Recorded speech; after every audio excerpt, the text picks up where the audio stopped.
3 बार ईश्वर का मुख्य नाम ओमकार का उच्चारण करेंगे।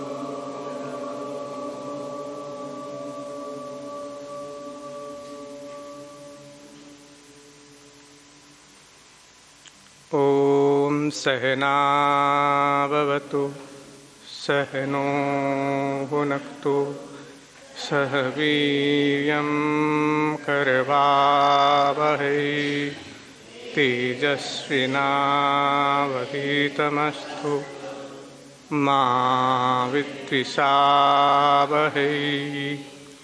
ओम शांति शांति शांति।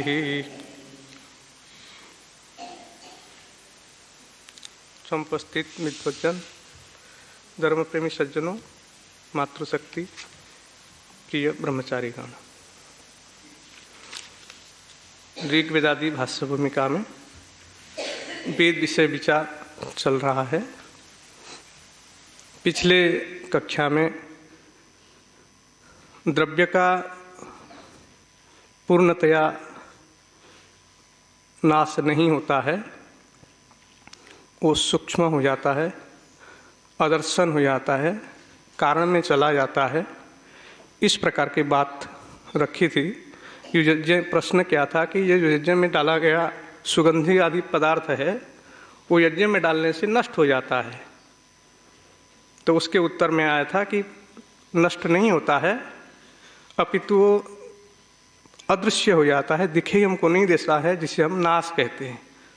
और भी इसके आगे और पुष्टि करेंगे। तदेव अग्नौ यद द्रव्यम प्रक्षिप्यते तद विभागम प्राप्य देशांतरे वर्तते इति। तदैव अग्नौ यद द्रव्यम प्रक्षिप्यते, वो जो सुगंधी आदि जो पदार्थ है, पुष्ट और रोगनाशक आदि, अग्नौ यद द्रव्यम प्रक्षिप्यते, अग्नि में जो प्रक्षिप्त किया जाता है, आहूत किया जाता है, तद विभागम प्राप्य, वो कण कण होकर के, टुकड़ा टुकड़ा होकर के, सूक्ष्म होकर के देशांतरे वर्तते, देशांतर में चला जाता है, दूर दूर तक चला जाता है, रहता है। न ही तस्य अभाव कदाचित भवति, उसकी पूरी तरह से नाश कभी भी नहीं होता है, अभाव नहीं होता है। एवं जब दुर्गंधादि दोष निवारकम सुगंधादि द्रव्यमस्ति तच्च अग्नो हूतम सत् वायो वृष्टि जलस्य शुद्धिकरम भवति। इस प्रकार के जो दुर्गंधादि दोष निवारकम, सुगंधित पदार्थ डालेंगे तो दुर्गंध नष्ट होगा ही, सबके अनुभव है। तो दुर्गंधादि दोष निवारकम सुगंधादि द्रव्यम अस्ति, जो सुगंधित द्रव्य है, तच्च अग्नौ हूतम, अग्नि में प्रक्षिप्त करने पर प्रक्षिप्त हूतम सत् वायो वृष्टि जलस्य शुद्धिकरम भवति। तो वो जो द्रव्य हमने अग्नि में डाले, अग्नि अपने भेषक शक्ति से उसको सूक्ष्म करके जल वायु की वृष्टि आदि की लाने में सहायक होता है, वो शुद्ध होता है।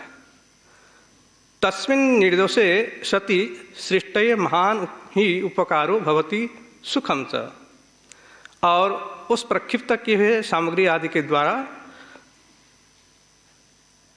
निर्दोष होने पर सृष्टये महान ही उपकारो भवति, यज्ञ इसीलिए श्रेष्ठतमम कर्म कहा है।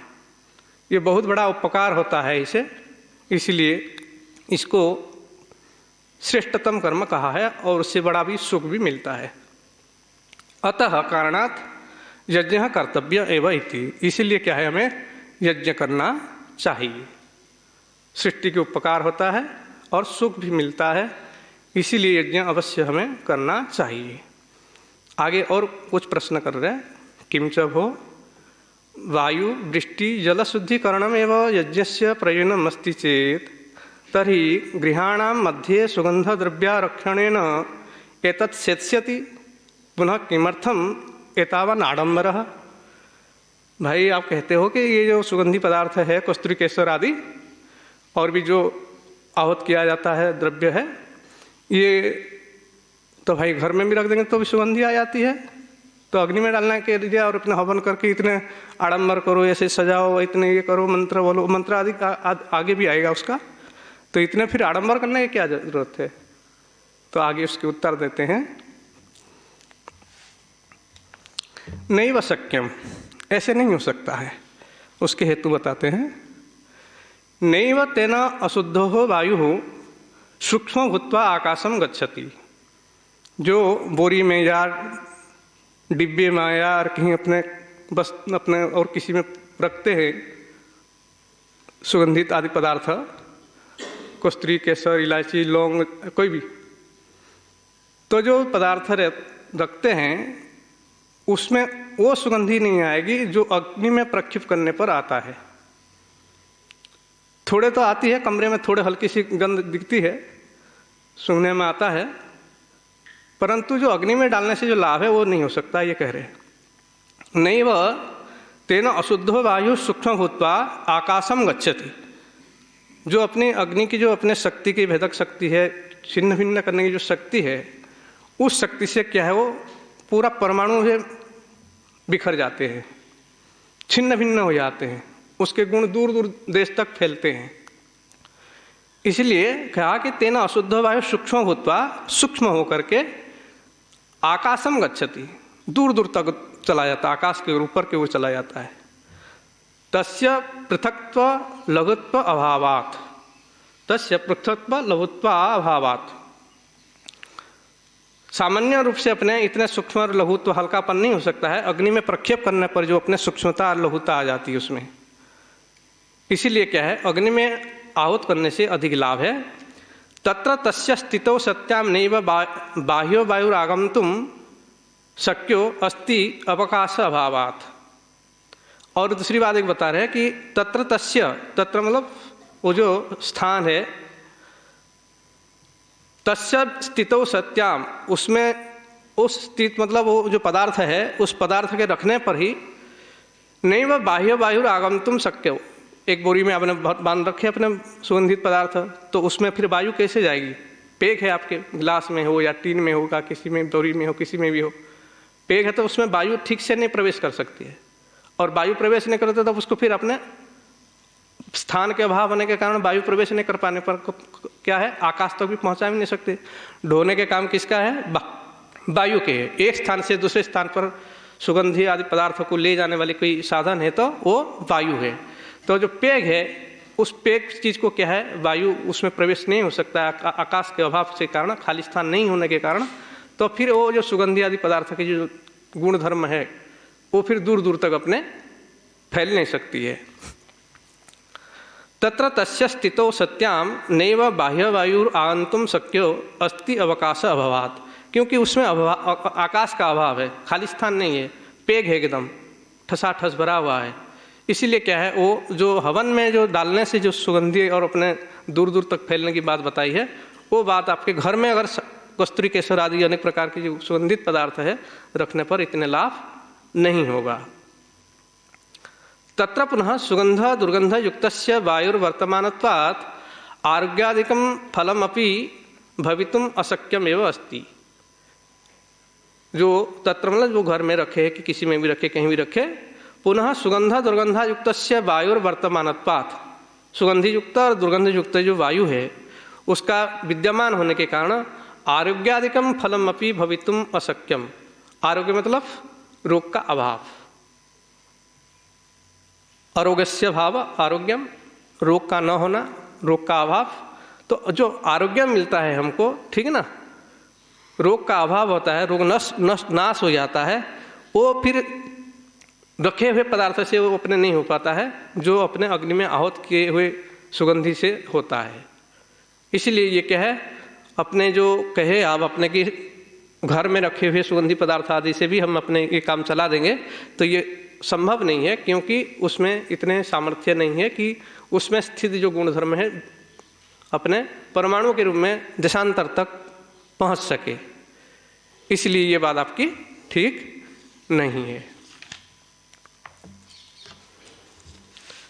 आगे कह रहे, यदा खलु तस्मिन् गृहे अग्निमध्ये सुगंध्यादि द्रव्यस्य होमः क्रियते तदा अग्निना पूर्वो वायुर्भेदं प्राप्य लघुत्वम् आपन्न उपर्याखसं गच्छति। जब क्या है, तस्मिन् गृहे उस घर में अग्नि के बीच में, जैसे हम अभिवन कुंड के मध्य में रख कर रहे हैं, यदा तो खलु तस्मिन् गृहे अग्नि मध्य सुगंधादि द्रव्यस्य होमः क्रियते, होम किया जाता है, तदा अग्निना पूर्व वायुर्भेदम प्राप्य, पूर्व वायु को भेद प्राप्त होकर के लघुत्वम आपन्नम उपरि आकाशम गच्छति। वो वायु क्या होता है, भेद को प्राप्त करके लघुत्व हल्कापन को प्राप्त होता है और फिर आकाश में चला जाता है। तस्मिन् गते सति, उस जो वायु है, सुगंधित वायु है, वो आकाश के जाने पर तस्मिन् गते सति तत्र अवकाशात् च चतुर्षिभ्यो दिग्भ्यः शुद्धो वायुर आद्रवती। जब हल्का होकर के अपने इस प्रकार के अग्नि के माध्यम से होता है तो वो क्या होता है, तत्र आकाशत्वात् वहाँ खालीपना होने के कारण चतुर्षिभ्य दिग्भ्यः शुद्धो वायुर आद्रवती, चारों दिशाओं से क्या है, अपने शुद्ध वायु का आगमन होता है, जाता है, द्रवती गच्छति, पहुँचता है। तेन गृहाकाशस्य पूर्वत्वात् आरोग्यादिकं फलमपि जायते।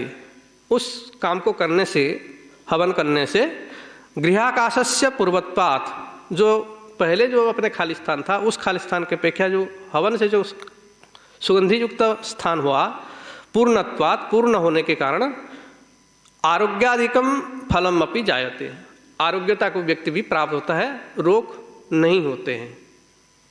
और इसमें कई सारे प्रमाण अपने मिलते हैं, पत्र पत्रिकाओं में भी आते रहते हैं। जैसे भोपाल का अपने गैस कांड हुआ था, उसका बहुत सबसे बड़ा प्रमाण माना जाता है। तो ये यज्ञ रोग को नष्ट करने वाला, इसमें क्षमता है। आगे और भी कह रहे, यो होमेन सुगंध युक्त द्रव्य परमाणु युक्त उपरिगतो वायुर्भवति स वृष्टिजलम शुद्धम कृत्वा वृष्ट्याधिक्यम अपि करोति। वर्षा को लाने में सहायक है, ये बता रहे हैं। यो होमेन सुगंध युक्त द्रव्य परमाणु युक्त उपरिगतो वायुर्भवति, जो हमसे होम से क्या है, सुगंधि से युक्त द्रव्य है, वो सूक्ष्म होकर परमाणु रूप में होकर के ऊपर चल करके वायु के रूप में क्या है, वायु के साथ मिलकर के वृष्टि जलम शुद्धम कृत्वा, जो वर्षा जल है उसको शुद्ध करके वृष्ट्याधिक्यम अपि करोति, वृष्टि की जो जल है उसको शुद्ध भी करता है और जल की जो मात्रा है उसको बढ़ भी जाता, बता रहे। वृष्ट्याधिक्यम करती, वृष्टि अधिक हो जाती है। तद द्वारा औषध्यादीनां शुद्धे उत्तरोत्तरम जगति महत् सुखम वर्धत इति निश्चीयते।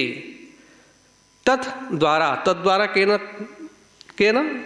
अग्निहोत्र के द्वारा, उस अग्निहोत्र के द्वारा क्या, होम के द्वारा औषध्यादीनां शुद्धे, औषधि आदि की शुद्धि होने पर, संस्कृत हो जाने पर, शुद्धे उत्तरोत्तरम जगति, आगे से आगे जो अपने जगत है, स्थान है, ठीक है ना, जगह है, महत् सुखम, वो जगत में बहुत बड़ा सुख को देने वाला होता है। महत् सुखम वर्धत, संसार में सुख उत्पन्न होता है, बढ़ता है। इति निश्चयते, ऐसे निश्चय करना चाहिए, निश्चित रूप से जानना चाहिए। एतत् खलु अग्नि संयोग रहित सुगंधेन वायुना भवितुम अशक्यम अस्ति। जो आपने बताया कि किसी स्थान में रख करके भी अपना ये सुगंधी आदि फैल जाएगी, ये बात नहीं है। खलु अग्नि संयोग रहितम, अग्नि के बिना संयोग से, बिना अपने उसमें प्रक्षिप्त किए अग्नि में, ये जो सुगंधी पदार्थ है सुगंधेन वायु ना भवितुम अशक्यम है, वो शक्य नहीं है। अग्नि में जब हम प्रक्षिप्त करते हैं तब ये अपने उस वो फल हमको मिलता है, केवल बोरी बस्ता में बांध करके रखने से ये बात नहीं घटती है। तस्मात्, इसीलिए क्या है, तस्मात् होमकरणम उत्तमम एव भवतीति निश्चेतव्यम, इसलिए होम करना अति जरूरी है, आवश्यक है, निश्चित है कि हम सब हवन करें। तस्मात् होमकरणम उत्तमम एव भवति, होम करना क्या है, श्रेष्ठ काम है, सर्वोत्तम काम है, श्रेष्ठतम काम है, ऐसे निश्चय करना चाहिए। इसलिए तो इसको क्या कहा गया, महायज्ञ नाम से कहा गया। देवयज्ञ 5 महायज्ञों में से एक महायज्ञ देवयज्ञ है, अग्निहोत्र है। क्यों कि ये काम रोज दोनों समय है, दोनों समय परिवार में करना का अति आवश्यक नियम बताया है। अन्य जो यज्ञ आदि है वो किसी कारणवश किए जाते हैं, प्रयोजन को लेकर के किए जाते हैं, कभी कभी किया जाता है। बड़े से बड़े यज्ञ भले हो, सोमयाग हो और पुत्रेष्टि हो और अनेक प्रकार के अश्वमेध आदि को भी बड़े बड़े यज्ञ होते, याग होते हैं, महीनों तक भी चलते हैं। बाकी वो जीवन भर करना नहीं होता है, जीवन भर तक अपने अग्निहोत्र को ही करना होता है दोनों समय। पति पत्नी के लिए अनिवार्य नियम बताया कि पति पत्नी दोनों मिलकर के एक मंत्र में 2 आहुति देवे, न हो तो एक के दूसरी आहुति भी देवे। इस प्रकार के कितने कठोर नियम गृहस्थ के लिए बनाया है। तो इसीलिए क्या है, यज्ञ तो अवश्य करना चाहिए, न करने से बहुत बड़ा पाप भी होता है, इसका भी प्रमाण मिलता है। तस्मात् होमकरणम उत्तमम एव भवति निश्चितव्यम, निश्चित इस रूप से जानना चाहिए। अन्यच्च, और कुछ बता रहे, दूरस्थले केनचित पुरुषेण अग्नौ सुगंध द्रव्यस्य होम क्रियते। अगर कोई दूर देश से, मान के चलो अभी अहमदाबाद में कर रहे हवन, केनचित पुरुषेण अग्नौ सुगंध द्रव्यस्य होम क्रियते, वहाँ कि हम यहाँ कर रहे, और मान के चलो हिम्मतनगर दूर हो गया, तो यहाँ का जो अभी सुगंधी सीधा सीधा है हमारे सामने जिसे अपने अनुभव कर रहे, वो दूर तक ऐसे अनुभव तो नहीं करेगा, बाकी सूक्ष्म रूप से अपने दूर दूर तक फैलने का तो ये प्रमाण है। अग्नो सुगंध द्रव्यस्य होम क्रियते तत् उक्तो वायुर दूरस्थ मनुष्यस्य घ्राणेन्द्रिय संयुक्त भवति। जहाँ तक अपने घ्राणेन्द्रिय की शक्ति है तब तक तो सुगंधी और दुगंध आदि के अपने अनुभव करता है। घ्राणेन्द्र संयुक्त भवति सो अत्र सुगंधो वायु अस्तित्व जानाती है। वो कहता है कि यहाँ पर सुगंधी धारी आते ही सूंघने लग जाता है कि अरे वाह वाह बहुत अच्छा लग रहा है, ऐसे ये केसर के गंध आ रहे, कि कस्तूरी के गंध आ रहे, किसी के भी जैसे भी हो। सो अत्र सुगंधो वायु अस्तित्व जानाती, वह जानता है। अनेन विज्ञायते, इससे जाना जाता है कि वायुना सह सुगंधम दुर्गंधम च द्रव्यम गच्छति इति। वायु के साथ क्या है, सुगंधी और दुर्गंधी जाती है, चलती है। नाक बंद करना पड़ता है जहाँ जरूरत पड़ता है। कहाँ से पता चलता है, कैसे पता चलता है? वायु के द्वारा अपने आप नाक के तक पहुँचाने वाला कौन है? नाक तो उस दुर्गंधों को पहुँचाने वाला कौन है? वायु है।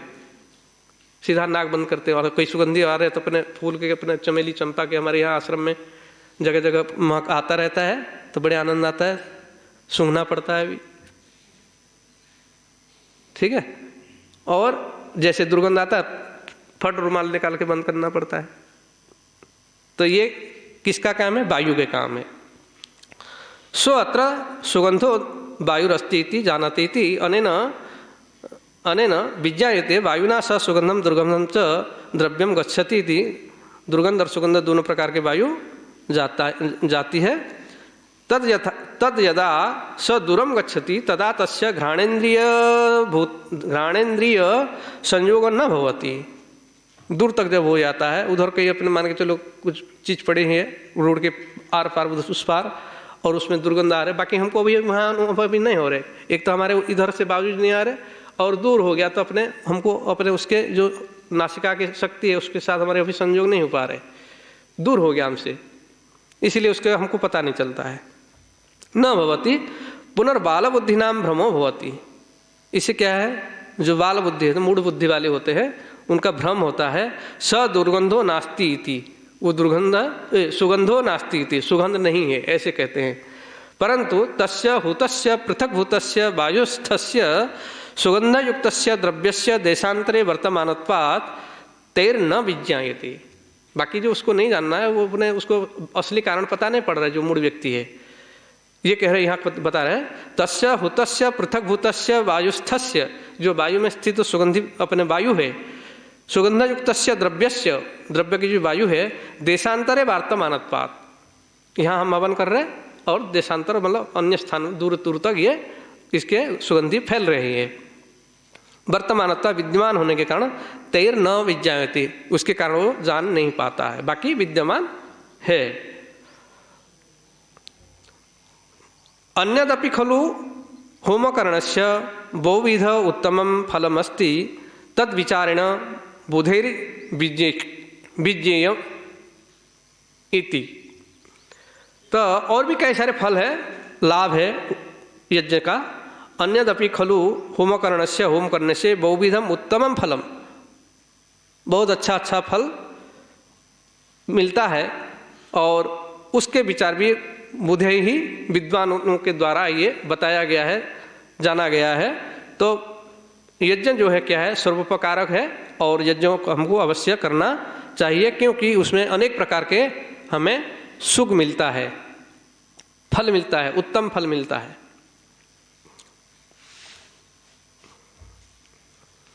और आगे बता रहे हैं, यदि होमकर्णस्य एतत् फलम अस्ति, अगर होम करने पर ये फल होता है तो तद होमकर्ण मात्रेण सिद्ध्यति पुनस्तत्र वेदमंत्राणां पाठ किमर्थम क्रियते। एक एक करके अपने बुद्धि लगा रहे। यदि होमकर्णस्य एतत् फलम सिद्ध्यति, एतत् फलम किम फलम, सर्वोत्तमम फलम, उत्तमम फलम, अनेक प्रकार के जो सुख लाभ मिल रहा है, वो होम करने से ठीक है, अपने भाई अपने ले लो और चारों पदार्थों से, समिधा से, घृत से अपने होम कर लो। तो फिर अपने मंत्र बोलने की क्या जरूरत है, ये बता रहे, उसका भी समाधान करेंगे। यदि होमकर्णस्य एतत् फलम अस्ति तद होमकर्णम मात्रेण सिद्ध्यति, होम करने से सिद्ध हो जाएगा। बस अपने चुपचाप अपने झोंकते जाओ, न मंत्र बोलना है, न कुछ करना है, अपने कैसे तैसे क्रिया अपने द्रव्य को अपने ठीक से अपने मिलाना नहीं हुआ, कितने मात्रा कितने डालना है, कैसे डालना है, कोई विधि विधान नहीं है, और ऐसे फिर सामान्य रूप से अपने स्वाहा भी कर दिया कि नहीं भी स्वाहा भी नहीं बोला, डालते चले गए। ठीक है, तो उसे क्या होगा बता रहा, तद होमकर्ण मात्रेण एव सिद्ध्यति, सिद्ध हो जाता है। पुनस्तत्र वेद मंत्राणां पाठ किमर्थम क्रियते, फिर वेद मंत्र के ओम अग्निमीडे पुरोहितम करने की क्या जरूरत है, ये कह रहे हैं। अत्र ब्रूम, यहाँ पर हम कहते हैं, समाधान दे रहे, एतस्य अन्यदेव फलम अस्ति, जो मंत्र बोल करके आहुति दी जाती है उसका और कुछ फल है, सुनो। क्या फल है वो, किम क्या है, क्या फल है, क्या मिलेगा इससे। यथा हस्तेन होमो नेत्रेण दर्शनम त्वचा स्पर्शनम च क्रियते, जैसे हाथ से सीधा सीधा प्रक्षेप करते होम करते हैं, समर्पित करते हैं, नेत्रेण आँख से देखते हैं, कान से सुनते हैं, त्वचा से स्पर्श करते हैं, सबके अलग अलग रोल है। स्पर्शनम क्रियते, स्पर्श होता है, और क्या होता है, तथा वाचा वेद मंत्रम अपि पठ्यन्ते, ऐसे मुंह किस लिए भगवान ने दिए है, वेद वाणी के उच्चारण करने के लिए है, सत्य वचन बनने के लिए है। तथा वाचा वेद मंत्र आप ही पठ्यन्ते, वाणी के काम एक अपने क्या है, बोलने का है, और सच बोलो, वेद के मंत्र के उच्चारण करो। तत्पाठेन, और पाठ से क्या लाभ होता आप बताएंगे। तत्पाठेन ईश्वर स्तुति प्रार्थना उपासना क्रियन्ते, उस वेद मंत्रों के माध्यम से ईश्वर से स्तुति गुणगान की जाती है, प्रार्थना, उससे हम अपनी याचना करते हैं, मांगते हैं, भाई परमेश्वर हमें सद्बुद्धि प्रदान कीजिए, हमें धन दे दीजिए, हमें और कुछ कर दीजिए, हम निरोग रहें, इस प्रकार की प्रार्थना वेद मंत्र के माध्यम से करते हैं हम, और ईश्वर के समीपस्थ हो जाते हैं, ईश्वर के निकटता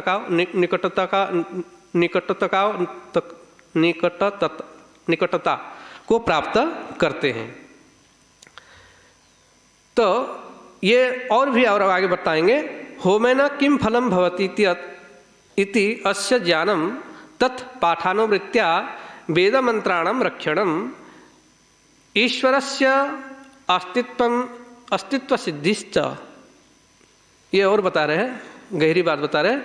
होमेन किम फलम भवति अस्य ज्ञानम, हम हवन क्यों कर रहे हैं, कैसे कर रहे हैं, क्या फल मिलेगा हमको, ठीक ना। वो वेद मंत्र के से माध्यम से भी उसी मंत्र को देते। ओम विश्वानि देव सवितर्दुरितानि पराशुभ यद भद्रम तन्ना अशुभ।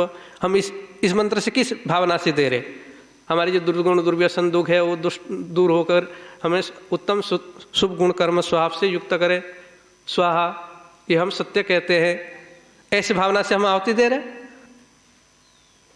तो ये अपने उसके ज्ञान हो रहा है, मैं किस उद्देश्य में ये आहुति दे रहा हूं, उसका ज्ञान होता है। और क्या होता है, तत्पाठानुवृत्त्या, उसके पाठ की आवृत्ति से क्या होता है, वेद मंत्राणाम रक्षणम, वेद मंत्र की रक्षा हो जाती है। वेद मंत्र अब तक हमको देखने सुनने मिल रहे, मतलब क्या है, जो पूरा काल में, प्राचीन काल में बहुत अपने जो आतताई लोग थे और अनेक प्रकार के दुष्ट लोग थे, अधर्मात्मा थे, सब अपने पंडितों के विद्वानों को अपने नष्ट करते चले गए। जो अपने ऐसे जो विद्वान रहे कि अपने कंठस्थ करके रहे, वेद स्वर के साथ कंठस्थ करके रहे, उन्हीं के माध्यम से वेद आज रखी थे, नहीं तो वेद का अपने ये सब आपको नहीं मिलता। तो ये वेद की रक्षा होती है, वेद मंत्र को कंठस्थ करने से वेद मंत्र का रक्षा होती है।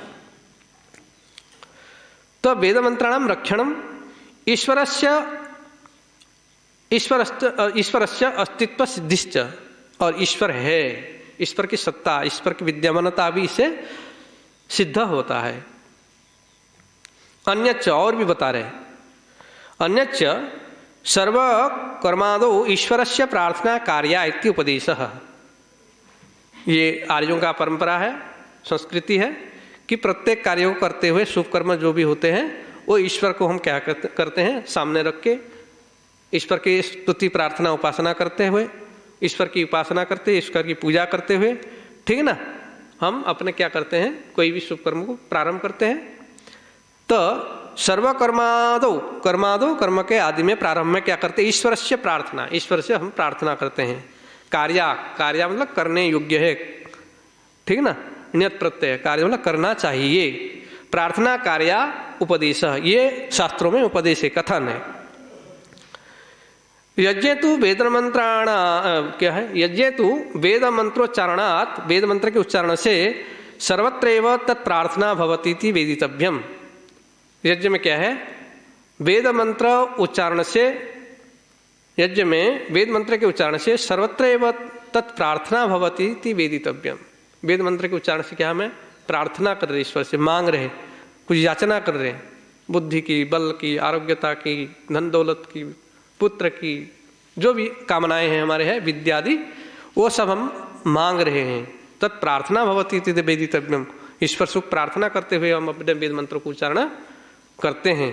इसलिए जो आप कह रहे हैं कि वेद मंत्र पढ़ कर आपने आहुति देने से क्या लाभ है, ये अनेक अपने जो लाभ बताया, ये लाभ मंत्रोच्चारण करते हुए आहुत करने से ये इसका फल है। वेद मंत्र की रक्षा होती है, स्तुति प्रार्थना उपासना हो जाती है, ईश्वर के अस्तित्व का हमें हमेशा सतत ज्ञान मन मस्तिष्क में बनाए रखते हैं। तो ये सब लाभ वेद मंत्र के उच्चारण पूर्वक करने से लाभ होते हैं। तो आज का यहाँ रखने देते हैं, फिर आगे देख लेंगे। इति ओम शाम।